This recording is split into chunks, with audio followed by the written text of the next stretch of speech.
Guys అందరు ఎలా ఉన్నారు, బాగున్నారా? చూడండి మా వాళ్ళు వంటలు ఇదేంటి పాస్తా ప్రిపరేషన్ చేస్తున్నారు. మా కుట్టిగాడు ఎంతవరకు వచ్చింది చూపిస్తాను, వచ్చేది. ఏ పొట్టి, ఓ పొట్టి, ఏం చేస్తున్నావు పొట్టి? పాస్తానా? అందులోకి ఏమేమి వేసినావు? చూస్తే కాదు, వాళ్ళకి చెప్పు. టమోటా, పచ్చిమిర్చి, క్యారెట్, క్యాప్సికము, ఆనియన్, అల్లము, వెల్లుల్లి, ఆయిల్ అన్ని.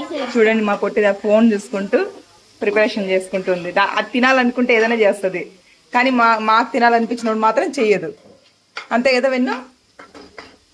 పాస్తా ఉడకబెట్టుకోవాలా లేకపోతే అట్లా డైరెక్ట్ వేసేయాలా? మళ్ళీ వాళ్ళు చెప్పాలి కదా బాయిల్ చేసుకోవాలి అని. అదిగోండి బాయిల్ చేసి పెట్టుకోండి. మెత్తగా అయిపోయాయంటే, కానీ ఆయిల్లో పడితే మాత్రం చూడండి ఒట్టిదే తింటుంది. చూసారా మా పాస్తా ప్రిపరేషన్ ఇక్కడ దాకా వచ్చింది. బాయ్ ఫ్రెండ్స్, మా పాస్తా అయిపోయాక చూపిస్తా.